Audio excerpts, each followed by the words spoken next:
Jeeva history பார்வையாளர்களுக்கு வணக்கம். இன்றைய நேர்காணலில் வரலாற்று ஆய்வாளர் எழுத்தாளர் சிராஜுதீன் அவர்கள். தொடர் இப்போ வரலாற்றில் பௌத்தம், பார்ப்பன ஆதிக்கம், இந்த மாதிரி தொடர்ச்சியாக நம்ம பல்வேறு நூல்கள், பல திருநாவுகளை நீங்கள் பேசிட்டு வரீங்க, சொல்கிறீங்க. இதுக்கடையில் போதி தர்மர் அப்படிங்கிற கான்செப்ட் ஒரு பெரிய விவாத பொருளாக இருக்குது. யார் அந்த போதி தர்மர்? பல்லவரா அவர் இந்த சமூகத்தை சேர்ந்தவரான வரையும் கூட ஆராய்ச்சியெல்லாம் பண்ணிட்டாங்க. அது காரணம் இந்த 7ஆம் அறிவு திரைப்படமாக அது வந்ததுனால அது கொஞ்சம் மக்களுக்கு அதை பற்றி தெரிந்து கொள்வதற்கான ஆர்வம் அதிகரிச்சிருச்சு. போதி தர்மர் யார்? அவர் பௌத்தரா, பௌத்த மதத்தை சேர்ந்தவரா, காஞ்சிபுரமா, பல்லவ சாம்ராஜ்யத்தை சேர்ந்தவரா, எதற்காக சீனாக்கு போனார்? போதி தர்மரை பற்றி வருகின்ற அந்த கதைகள், கற்பிதங்கள், இதை எப்படி புரிஞ்சுக்கிறது? உண்மையான போதி தர்மர் வரலாறு என்ன? நாம் ஏற்கனவே புத்த மதத்தை பற்றி பேசும்போது ஒரு விஷயம் சொல்லியிருக்கோம். புத்த மதம் 2ஆக பிரிஞ்சது. மகாயானம் அப்படிங்கிற ஒரு பிரிவு உருவானுச்சு அப்படின்னு சொல்லிட்டு, அந்த மகாயான பிரிவு தான் உலகம் முழுவதும் கொண்டு போய் சேர்ப்பதற்கான ஒரு பெரிய முயற்சி நடந்தது. அந்த முயற்சியினுடைய ஒரு தான் போதி தர்மருடைய வரலாறு.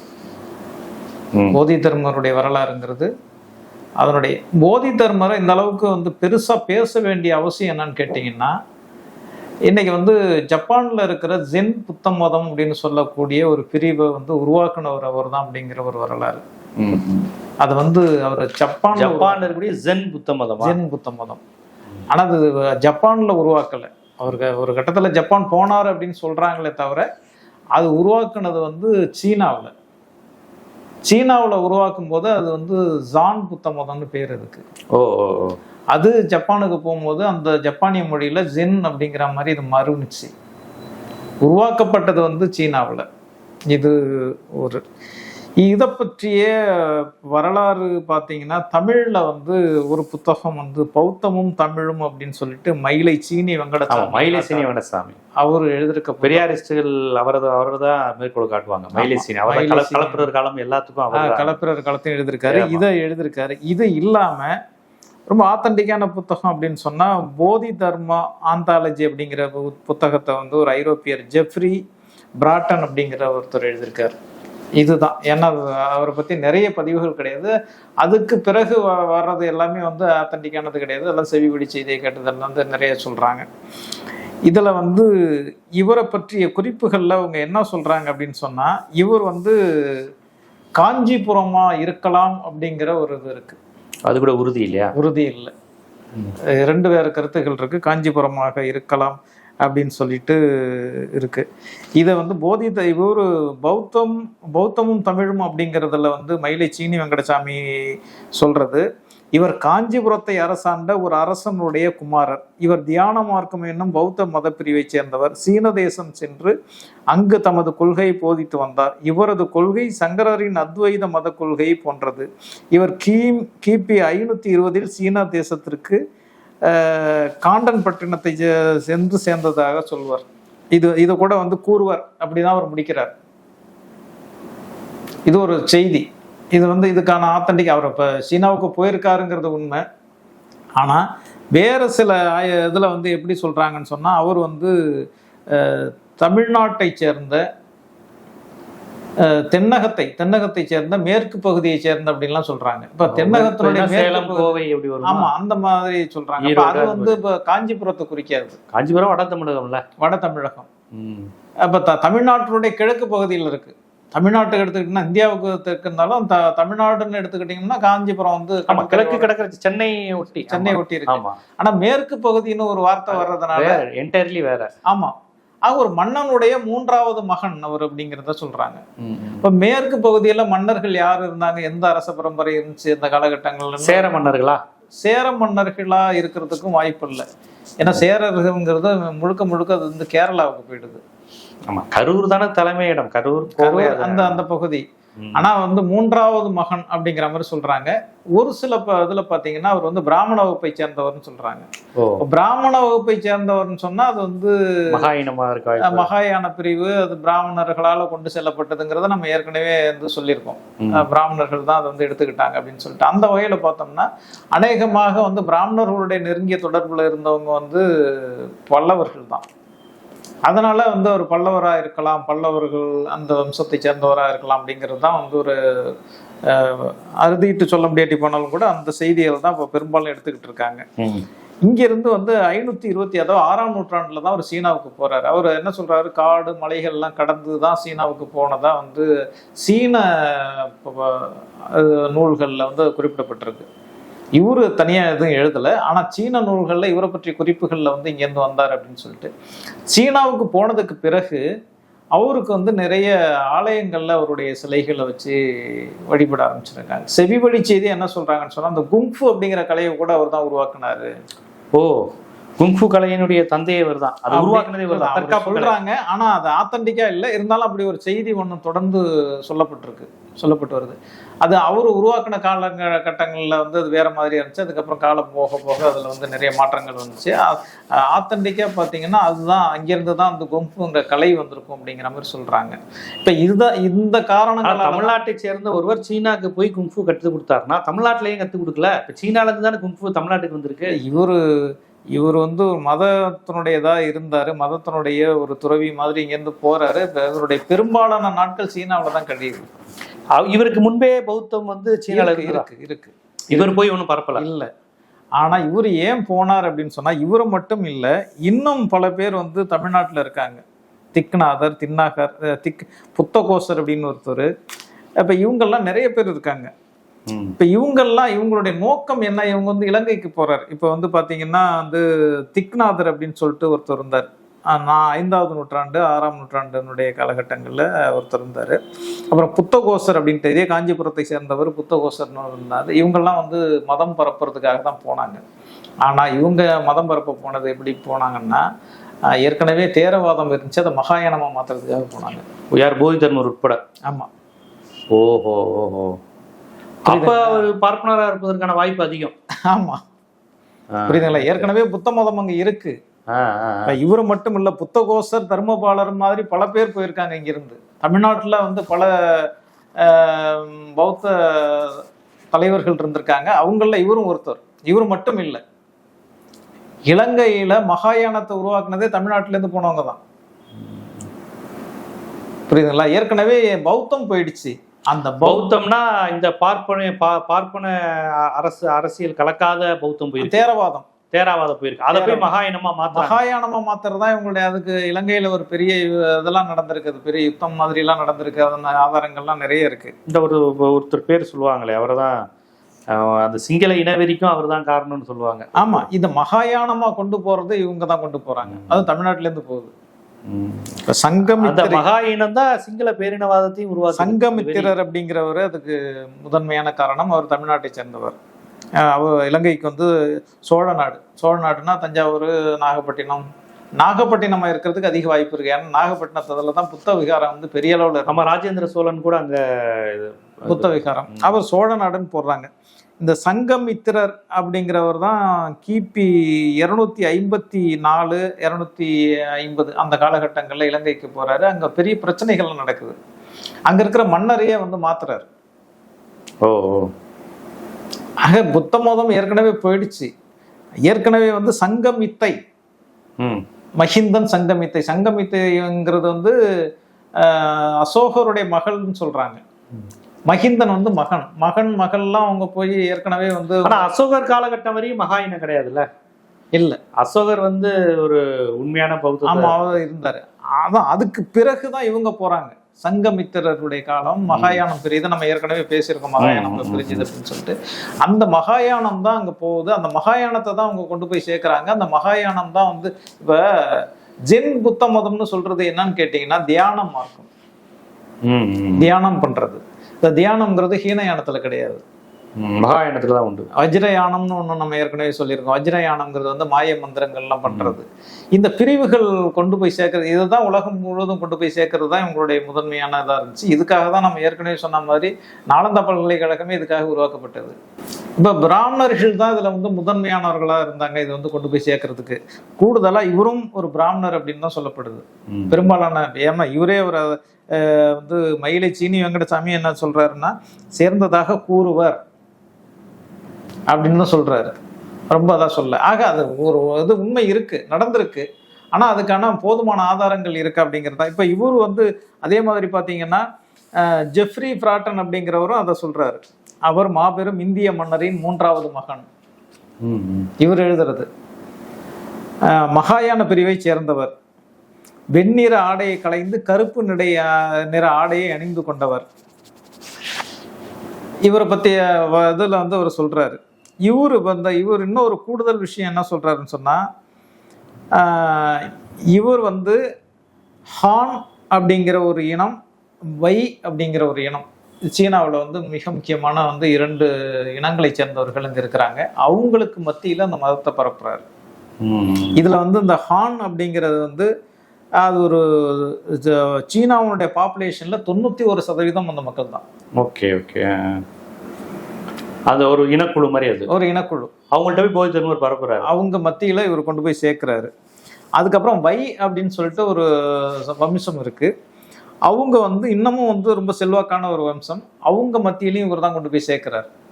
ஆக சீனாவில் வந்து பௌத்தம் ஏற்கனவே போயிருந்தாலும் கூட இவருடைய காலகட்டத்துக்கு பிறகுதான் வந்து அது மிகப்பெரிய அளவில் தாக்கத்தை ஏற்படுத்துது. அந்த தாவோ சவான் அப்படிங்கிற ஒருத்தர் வந்து ஒரு பதிவு எழுதியிருக்காரு. அவர் என்ன சொல்றாரு, இந்த record of Buddhist monarchies of Luoyang அப்படிங்கிற ஒரு இதுல வந்து போதி தர்மர் ஒரு பிராமணர்னே அவர் சொல்றாரு. Okay okay okay.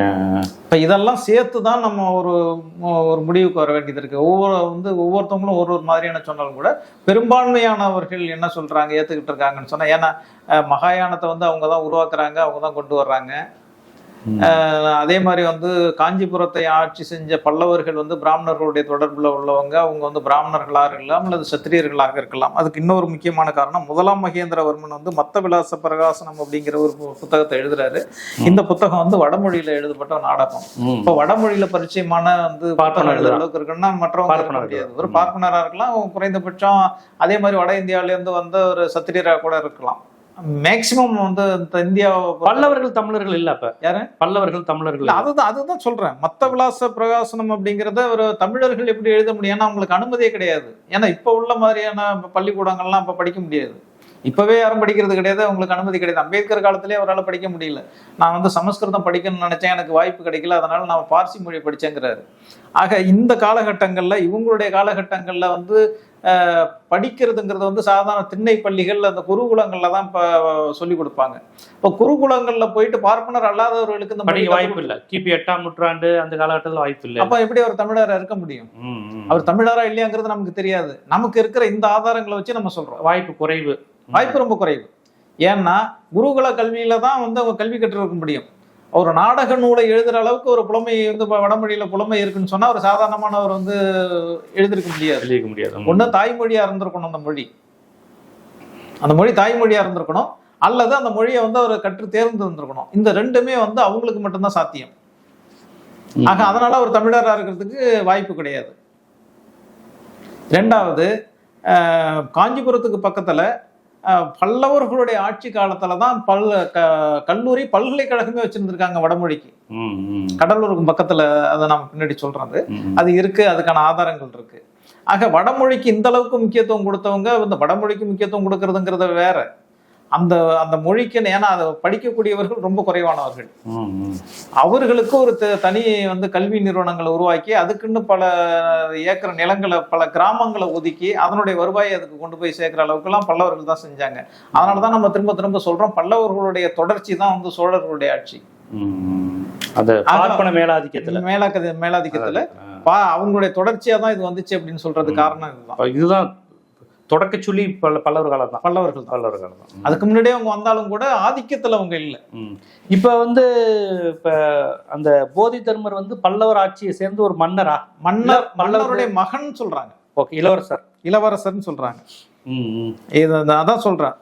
தாவோ சவான் அப்படிங்கிறவர் இந்த record of Buddhism monasteries of Luoyang அப்படிங்கிற அந்த புத்தகத்துல போதி தர்மர் ஒரு பிராமணர்னே சொல்றாரு. போதி தர்மர் பிராமணன் சொல்றாரு. இரண்டாவது, இவர் வந்து அந்த போதி தர்மா அந்தாலஜி அப்படிங்கிற ஜெஃப்ரி பிராட்டன் அப்படிங்கிறவர் அவரு வந்து இதை தெளிவா சொல்றாரு. அவர் ஒரு மாபெரும் இந்திய மன்னரின் 3வது மகன் அப்படிங்கிறாரு. ஓ சரி சரி. இப்ப ஏற்கனவே அவர் வந்து இந்த பகுதியை சேர்ந்தவர், தமிழ்நாட்டை சேர்ந்தவர், இந்த பகுதியை சேர்ந்தவர்னு சொல்லிட்டு இருக்கும்போது அவருடைய 3வது மகன் சொல்றாரு. யாரும் போதி தர்மர் தமிழர் தான். தமிழ்நாட்டுக்குள்ள வந்தாங்க. ஆரம்பத்துல பல்லவர்களுடைய பட்டயங்கள் அந்த அவங்களுடைய இதெல்லாம் வந்து சமஸ்கிருத மொழியில இருந்துச்சு. அதுக்கப்புறம் வந்து தமிழ்ல தான் இருந்துச்சு. பிற்கால பல்லவர்களுடைய இதெல்லாம் தமிழ் மொழியில தான் இருந்துச்சு. அதுக்கப்புறம் வந்து அவங்க தமிழர்களாக தான் இருந்தாங்க, தமிழ் பேசினாங்க, தமிழர்களா இருந்தாங்க. ஆனா இவர் போனது தமிழ்நாட்டுல இருந்து தான் போயிருக்காரு. காஞ்சிபுரம் இப்போ தமிழ்நாடு தான். காஞ்சிபுரம்ங்கிறது வந்து பண்டைய காலத்துல இருந்தே தமிழ்நாடு தான் அது. ஆனா அது தமிழ்நாட்டினுடைய ஒரு எல்லையா இருந்தது. தமிழ்நாட்டை தாண்டினா அந்த பக்கம் அந்த காஞ்சிபுரத்தை தாண்டினா அவங்களுக்கு வந்து ஆந்திரா அவங்களுடைய எல்லை. ஆந்திராங்கிறது சங்க காலத்திலேயே ஆந்திரர் அப்படிங்கிற வார்த்தை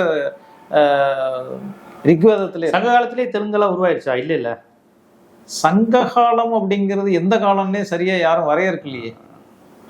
அப்பெல்லாம் தெலுங்கு கன்னடெல்லாம் உருவாகல, அந்த அப்படிதானே இருக்கும் இல்லையா? சங்க காலம்ங்கிறது எந்த காலம்னு யாரும் வரையறுக்கல. ஏன்னு கேட்டீங்கன்னா நமக்கு கிடைச்சிருக்கிற முதல் இலக்கண நூல் வந்து தொல்காப்பியம். தொல்காப்பியம்ங்கிறது வந்து தொல்காப்பிய காலத்திலேயே வடமொழி கலந்துடுச்சு அப்படிங்கிறது நமக்கு தெரியுது. தொல்காப்பியத்திலேயே வந்து வடமொழி வந்து கலந்ததுக்கான இலக்கணங்கள் அங்கே சொல்லப்பட்டிருக்கு. அதனால அகத்தியர் அந்த காலத்திலே வந்துட்டாரு, அதுக்கு முன்னாடியே அகத்தியர் வந்துட்டாரு அப்படிங்கிறதெல்லாம் வந்து தெளிவா இருக்கு. ஆனா சங்ககாலம்ங்கிறது கிமு முதல் நூற்றாண்டு அப்படிங்கிற மாதிரி சில பேர் சொல்றாங்க. கிமு முதல் நூற்றாண்டு, கிபி முதல் நூற்றாண்டு வரையிலும் சங்ககாலம் அப்படின்னு சொல்றாங்க.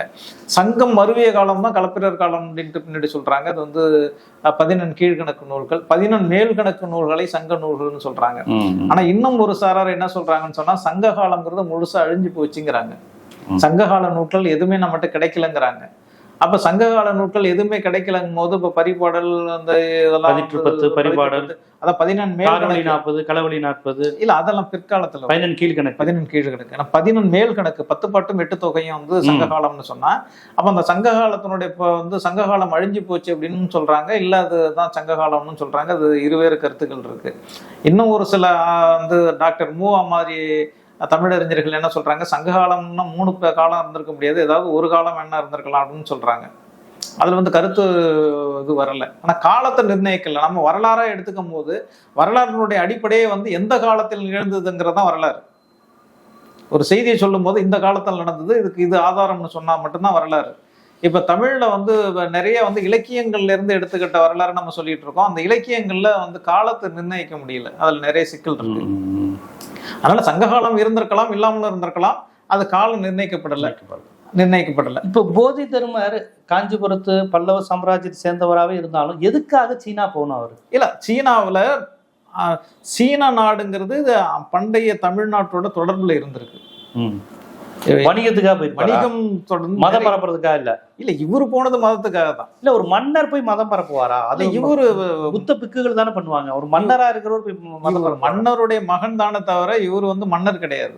சரி, இவருடைய நோக்கம் வந்து அந்த மன்னர் குடும்பத்தை சேர்ந்தவர். இப்ப இளங்கோடிகள் எடுத்து ஆளணுங்கிற ஆசை இல்லையா அவருக்கு? சாம்ராஜ்யத்தை ஆளணுங்கிற ஆசை ஒரு மன்னருடைய மகனுக்கு வரலையா? இல்ல இவரு புத்த மதத்தை ஒரு மன்னர் குடும்பம் அப்படின்னு சொன்னா மன்னர் குடும்பத்துல இருக்கிற எல்லாருமே மன்னரா ஆக முடியாது. இப்ப இளங்கோவடிகள் எடுத்துக்கிறீங்க. இளங்கோவடிகள் வந்து ஒரு பெரிய புலவர். அவர் அரச குடும்பத்தை சேர்ந்தவர். புலவர் தான், கவிஞர் ஆயிட்டாரு.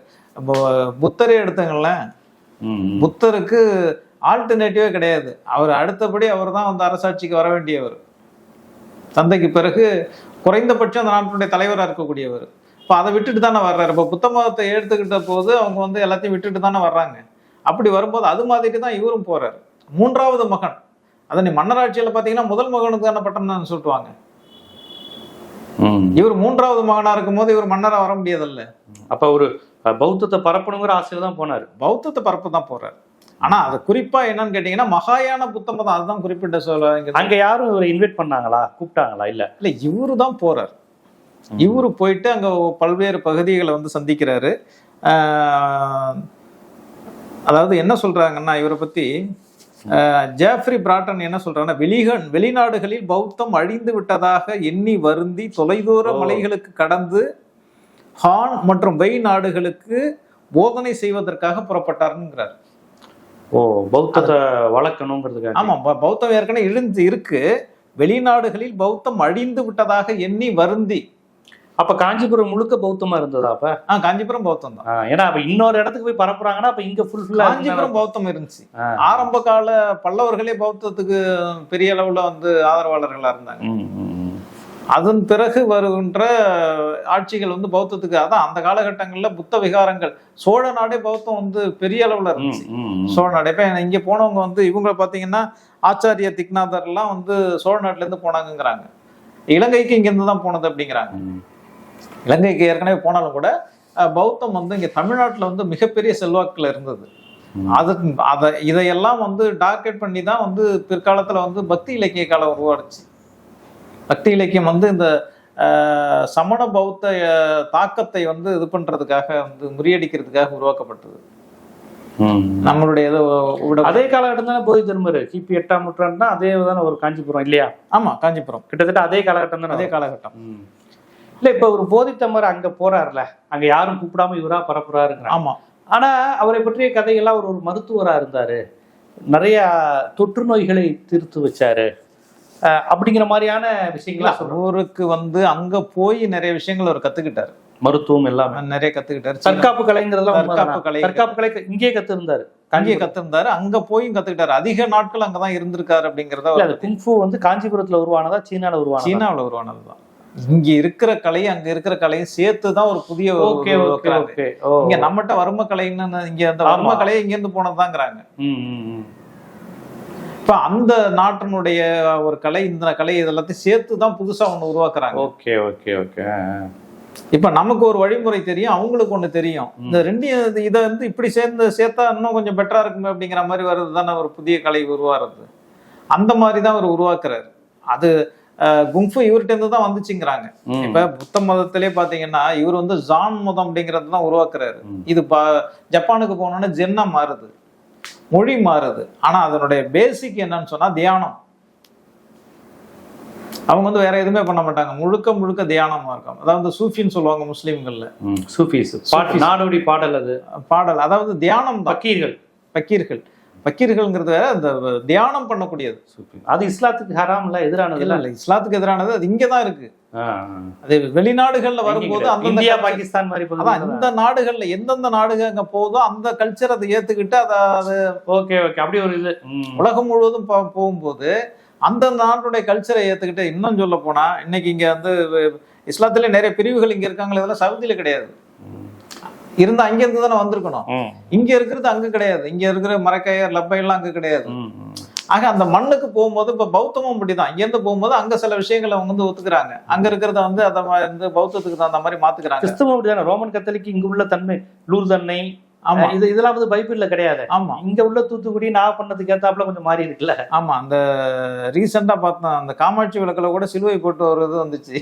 அதெல்லாம் பைபிள்ல கிடையாது. இல்ல இல்ல சொல்றேன், அந்த மண்ணுக்கு தகுந்த மாதிரி ஒண்ணு மாத்திக்கிறாங்க. அப்ப இந்த கடவுளையும் அந்த கடவுளையோட ஒப்பிட்டு பாக்குறாங்க. இன்னும் சொல்ல போனா ஒவ்வொரு கடவுளுடைய இப்ப வந்து புத்தரை பாத்தீங்கன்னா, புத்தர் வந்து ஆக்சுவலா வந்து அந்த மண்ணுல உருவானவர், யாரு நேபாளில உருவானவர்.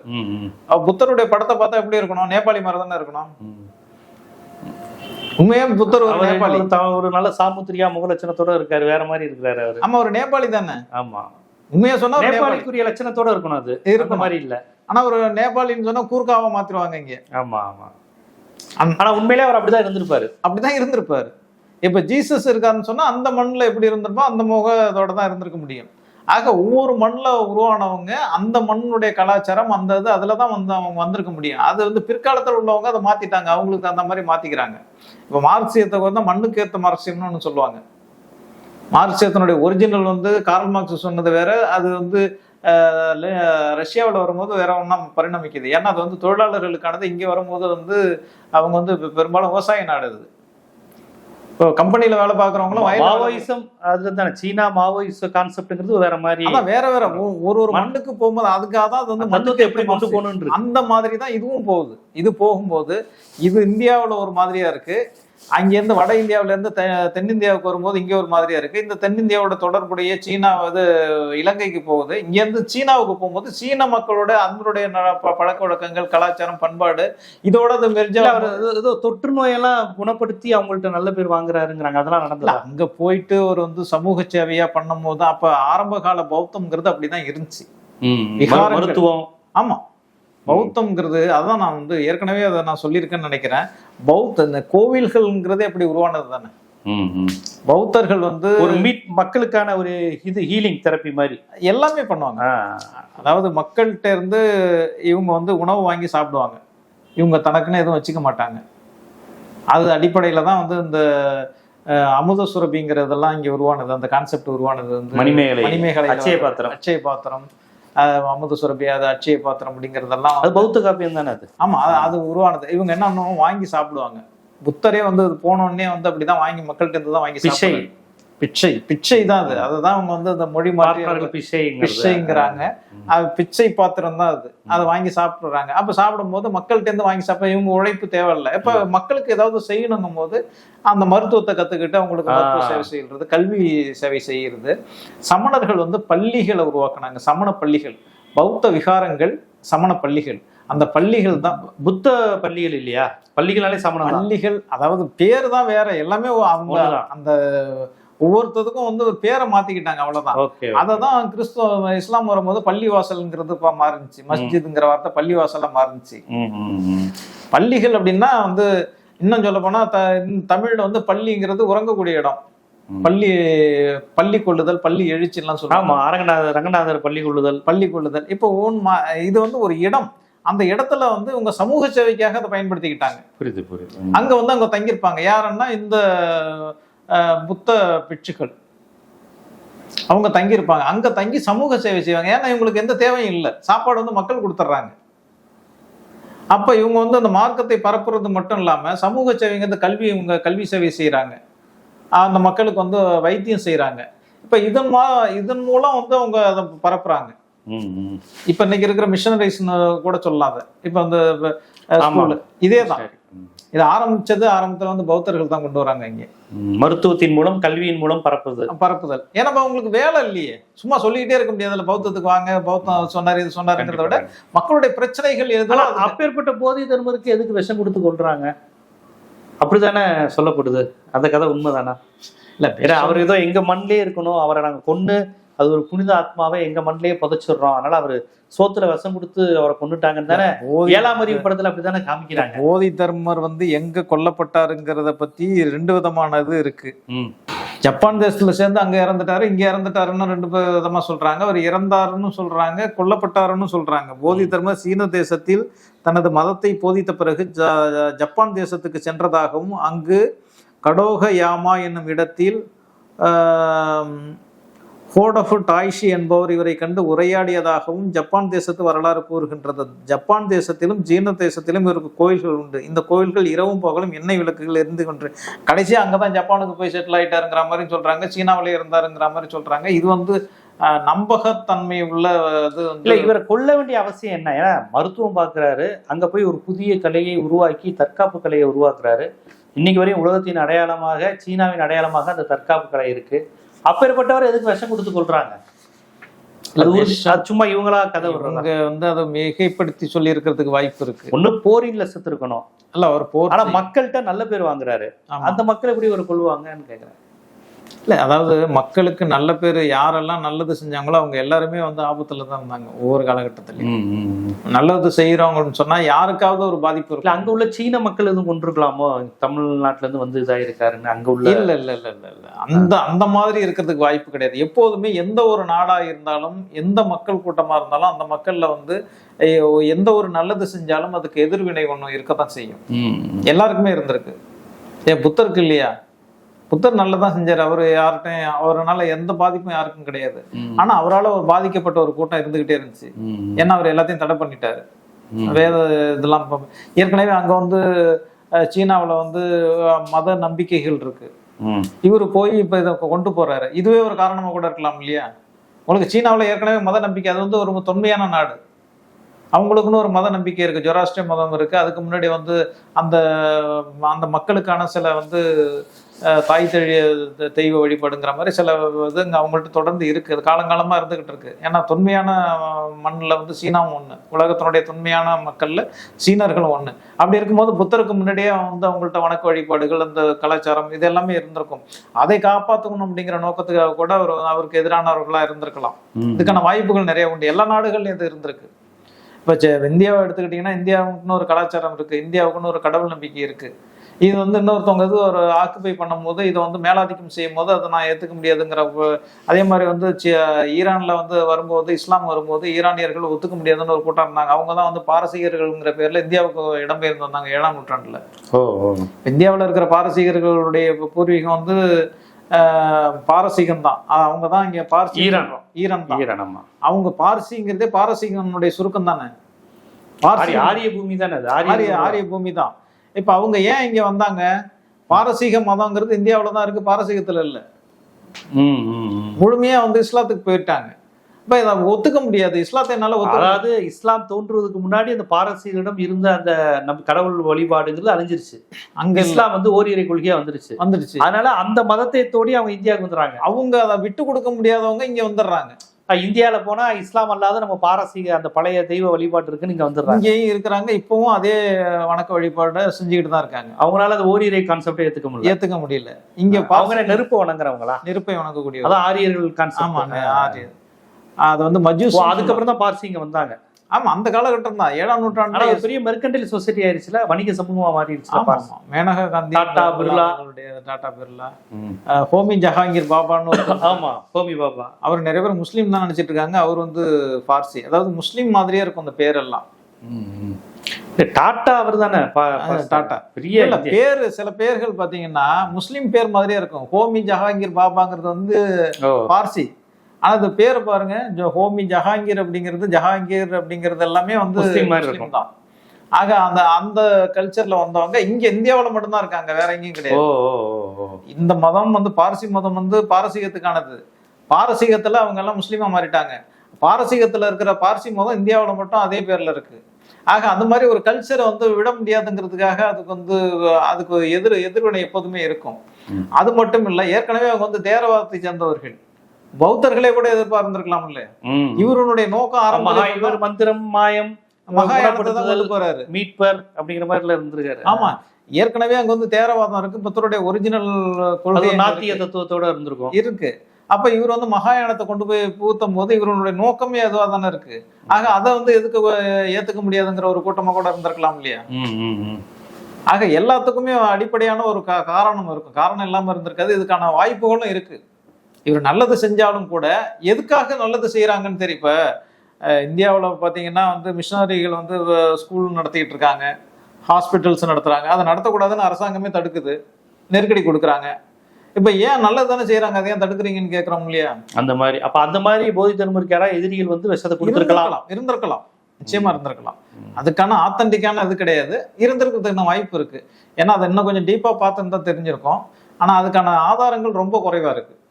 இப்ப சினிமாவில் எடுக்கும் போது அது பெரிய ஆதாரங்கள் தேவைப்படாது, அடிச்சு விட்டுறலாம், எதை வேணாலும் சொல்லலாம். ஏன்னா அது வந்து அட்ராக்டிவா இருக்கணுங்கிறதுக்காக சொல்றதுதான். ஆக போதி தர்மர் அப்படிங்கிறவர் தமிழ்நாட்டை சேர்ந்தவருங்கிறது 100% உண்மை. ஆனா ஒரு மன்னர், எந்த மன்னர் அப்படிங்கிறது அநேகமாக வந்து பல்லவ குடும்பத்தை மன்னர் வம்சத்தை சேர்ந்தவராக இருக்கலாம். அவர் 3வது மகன் அப்படிங்கிற வரைக்கும் சொல்றாங்க. ஆனா எந்த வம்சம்னு சொல்லல, அவருடைய தந்தை யாருன்னு சொல்லல. திருமணமானவரா இல்ல, அவர் திருமணம் செய்தல. ஒரு புத்த பிட்சு வந்து திருமணம் செய்து கொள்ள மாட்டாங்க. அப்படியா? திருமணம் செய்ய மாட்டாங்க. துறவரத்தை வலியுறுத்து. துறவரம் தானே, புத்தரை துறவி தானே. சனாதன மதமும் துறவரத்தை தூய்மையா பாக்குது, பௌத்தம் அதை எதிர்த்த பௌத்தமும் துறவரத்தை வச்சிருக்கு. இவங்க வந்து துறவிகள், அதாவது வந்து பௌத்தர்கள் துறவிகளா இருக்கணுங்கிற அவசியம் கிடையாது. ஆனா போதி சத்துவர்கள்னு சொல்றாங்க இல்லையா, அதான் இங்க இருந்து போனது போதி சத்துவர்கள். இவங்க எல்லாமே அந்த இதுல உள்ளவங்க தான். போதி சத்துவ இஸ்லாத்தை தவிர மத்த எல்லா மதமும் துறவரத்தை ஒரு கான்செப்ட். இஸ்லாத்துல அது ஹராம், தடை செய்யப்பட்டது. தடை செய்யப்பட்டதுன்னு கிடையாது, தேவையில்லைன்னு சொல்லிட்டாங்க. தேவையில்லை, தியானம், துறவரம் இதெல்லாம் தேவையில்லை அப்படிங்கிறாங்க. இஸ்லாம் வந்து தெளிவா சொல்லுது, நான் திருமணம் செய்து கொள்வது என்னுடைய வழி, நபி வழின்னு சொல்றாங்க. திருமணம் செய்து கொள்வதுதான் நபி வழி. ஆனா போதி தர்மர் மாதிரி பிரச்சாரகர்கள், பௌத்த பிரச்சாரகர்கள் பண்ண மாட்டாங்க. போதி சத்துவர்கள் மகாயானத்துல மட்டும்தான். மகாயானத்துல, ஹீனயானத்திலயும் இருக்காங்க. ஹீனயானத்திலயும் இருக்காங்க, கல்யாணம் பண்ணிக்காம. சடங்குகள் இங்க அதிகம், அங்க சடங்குகள் கிடையாது. அவங்களுடைய பணிகள் வேற. பௌத்த பிக்குகள் மாதிரி பிக்குணிகள் உண்டா? பெண்கள் உண்டா? இருக்காங்க. பெண்களுக்கும் இடம் உண்டா? புத்தரை வளர்த்து ஆளாக்குன கௌதமே வந்து பிக்குணி தானே. பிக்குணி தான். தாய் வந்து இறந்துட்டாங்க. இல்ல பொதுவா மதங்கள்ல வந்து ஆணுக்கு தான் மௌலானா, ஆணுக்கு தான் மடாதிபதி, ஆண் தான் பூசாரி, ஆண் தான் கருவறைக்குள்ள வரையும் போகணும், ஆணுக்கு தான் எல்லாம் உண்டு. இந்த மாதிரியான ஒரு பார்வை மதங்களை பற்றிய ஒரு ஆமா இருக்கு பகுத்தறிவாளர்கிட்ட உண்டு. எல்லா மதமும் ஆண்களுக்கானதுன்னு. ஆமா. பௌத்தம் அதே வரையறைக்குள்ள வருதா? பெண்களுக்கு அதே அதிகாரத்தை தருதா? பௌத்தம் புத்தர் வந்து அது 7 நாள்ல அவங்களுடைய தாய் இறந்துட்டாங்க. அதுக்கப்புறம் அவங்கள வளர்த்து ஆளாக்குனது வந்து கௌதமி தான் அவங்களுடைய பெரிய தந்தை. இது சிற்றன்னை, அவங்க அக்கா, அது தங்கச்சி, அவங்க அம்மாவோட தங்கச்சி, அவங்க தான் வளர்த்து ஆளாக்குனாங்க. இவர் வந்து புத்தரா மாறினதுக்கு பிறகு ஆரம்பத்துல சித்தார்த்தர், அதுக்கப்புறம் புத்தரா மாறுறாரு. புத்தரா மாறினதுக்கு அப்புறம் இவங்களும் வந்து அதுல சேர்ந்துட்டாங்க. அவருடைய மகனும் சேர்ந்துட்டாரு. ஒரு காலகட்டத்துல அதுல நிறைய புத்த பிட்சுகள்ல வந்து ரொம்ப அழகான அந்த இதுல வந்து மகத பேரரசுல மிக அழகான ஒரு பெண்மணின்னு சொன்னா அம்பபாலின்னு ஒருத்தவங்களை சொல்லுவாங்க. அம்பபாலி. அந்த அம்பபாலி தான் வந்து அஜாத சத்துரு எடுத்து வளர்த்தது. அதனாலதான் வந்து கீழ்ஜாதின்னு சொன்னாங்க அஜாத சத்துரு. அம்பபாலி வந்து ஒரு உபச்சாரின்னு சொல்லுவாங்க. Okay okay okay. அதுக்கப்புறம் அவங்க வந்து புத்த பிட்சுவா மாறிட்டாங்க. அம்பபாலியை பத்தி புத்தரை பேசியிருக்காருன்னு சொல்றாங்க. அது எந்த அளவுக்கு ஆதாரம் இருக்குன்னு தெரியல. அம்பபாலிகிட்ட எச்சரிக்கையா இருங்க, அவங்க வந்து அவங்க ரொம்ப அழகானவங்க, அவங்கள பார்த்து மயங்கிடாதீங்கன்னா. அஜாதசத்ரு வந்து புத்தருடைய காலகட்டம்ல. ஆமா, அவருடைய மகன் தானே, பிம்பிசாரன் தானே புத்தருடைய காலகட்டத்துல வருவாங்க. அந்த காலகட்டம். அம்பபாலிங்கிறவங்க வயசானவங்க, அதாவது புத்தருடைய முன்னாடி உள்ளவங்க. அவங்க இவங்க சின்ன வயசா இருக்கும்போது எடுத்து ஆளாக்குறாங்க. அப்ப அந்த பெண்கள் வந்து இருந்தாங்கிறதுக்கு அவங்கெல்லாம் ஆதாரம். அம்பபாலி வந்து ஒரு புத்த பிட்சினியா வந்து மாறினாங்க, அவங்க வந்து இதுல இருந்தாங்க அப்படிங்கிறதுக்கான இது இருக்கு. இங்க துறவரம் அப்படிங்கிறது வந்து புத்தத்துல உண்டு. ஏன்னா புத்தரே வந்து துறவியா போனாருங்கிறதுனால அதை எடுத்துக்கிட்டு அவங்க வந்து சமூக சேவை செஞ்சாங்க அப்படிங்கிறதுல வந்து அவங்க இது உண்டு. பெண்களும் இருந்திருக்காங்க நிறைய. புத்த குடும்பத்தை சேர்ந்தவர்களே இருந்திருக்காங்க, தாயே இருந்திருக்காங்க, அவங்க சின்னம்மா இருந்திருக்காங்க. ஆக அதுக்கு வந்து புத்த மதத்துல அனுமதி உண்டு. ஸோ அப்போ போதி தர்மர் நீங்க சொன்ன மாதிரி பார்த்தா ஹீனையான பௌத்தர்களாலேயே கூட கொல்லப்பட்டிருக்கலாம். ஏன்னாப்பா அது அந்த காலகட்டங்கள்ல இவங்களுக்கும் அவங்களுக்கும் தான் பெரிய எதிர்ப்பு இருந்துச்சு. மற்ற மதங்கள் பெருசா இப்ப இல்லையே அந்த இல்லையே. ஆமா ஆமா. அங்க இப்ப இந்து மதம் சனாதன ஆரியர்கள் கிடையாது. சீனா பெரிய மத நம்பிக்கை, கடவுள் நம்பிக்கைகள் இருந்ததை தவிர ஒரு நிறுவனமயப்படுத்தப்பட்ட யூதம் கூட உருவாகல. அப்ப யூத மதம் கூட கிடையாது. யூதம் வந்து ஆரம்ப காலத்துல இருந்துச்சு. ஆனா அங்க இல்ல, சீனா ஜப்பான்ல இல்ல. அது ஒரு அரேபிய மண்ணில் மட்டும்தான் இருந்துச்சு. அரேபிய மண்ணில் தான் யூத மதமும் உள்ள மத்திய கிழக்கு நாடுகள் மட்டும்தான்.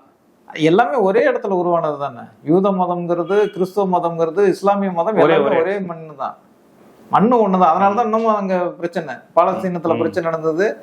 இன்னமும் வந்து அந்த பள்ளிவாசல்ல வந்து கிறிஸ்துவர்களுக்கு ஒரு வழி, இப்ப முஸ்லிம்களுக்கு ஒரு வழின்னு வச்சிருப்பாங்க ஒரே பள்ளிவாசல்லையே. அது எல்லாமே உருவானது வந்து ஒரே இடம் தான். ஏன்னா எல்லாருக்கும் வந்து ஆபிரகாமிய மதம் தான் சொல்லுவாங்க. எல்லாருக்குமே ஆபிரகாம்ல இருந்து வந்தது. மோசஸ் வரைக்கும் இருப்பாங்க. ஆனா அது வேற அந்த காலகட்டம். ஆனா இது வந்து மத நிறுவனமாக்கப்பட்டதுக்கு பிறகு வந்து புத்த மதம் தான் முன்னாடி வந்து செல்வாக்கோட உலக அளவுல வந்து ஒரு மதமா போகுது அந்த காலகட்டங்கள்ல. எனக்கு கிறிஸ்துவுக்கு முன்னாடி உள்ளது அது கண்டிப்பா. அப்ப அங்க போகும்போது முதல் வந்து உலக மதமா வந்து பௌத்தம் தான் இருக்கு. ஏன்னா இப்ப இவங்க யாரும் சேர்த்துக்க மாட்டாங்க. யாரு இவங்க? யூதர்கள் வந்து ஒரு தனித்த சமூகம். ஆமா, அதுக்குள்ள யாரும் உள்ள வர முடியாது. அதுல என்ன இருக்குன்னு கூட பெருசா யாருக்கும் தெரியாது. பௌத்தம்ங்கிறது எல்லாருக்குமானது. இவங்க வந்து பரப்பக்கூடிய மதம். இப்ப இஸ்லாமும் பரப்பக்கூடிய மதம், கிறிஸ்தவமும் பரப்பக்கூடிய மதம். ஆமா ஆமா, பௌத்தமும் பரப்பக்கூடியது. அதனாலதான் அது வந்து அந்த அளவுக்கு செல்வாக்கா போகுது. அதே மாதிரி வந்து சமண மதம் வந்து புத்தருடைய சமகாலத்து மதம் தான் அது. கண்டிப்பா சமணத்தை பத்தி நம்ம தனியாவே அது வந்து அந்த அளவுக்கு போவதுக்கு வேற ஒரு காரணம் இருக்கு, அதை நம்ம தனியாவே பேசுவோம். போதி தர்மர் காஞ்சிபுரம், பல்லவர், சீனா, ஜப்பான் ஏன் விஷம் கொடுத்து கொல்லப்பட்டார், என்ன மாதிரி தற்காப்பு கலைகள், ஏன் மன்னராகவில்லை, எதனால் அவர் அங்கு போனார் போன்ற பல்வேறு விஷயங்களை ரொம்ப விரிவாக உங்களுடைய படிப்புகள், ஆய்வுகள் இருந்து நம்ம மக்களுக்கு எடுத்து வச்சிருக்கீங்க. மிக்க நன்றி.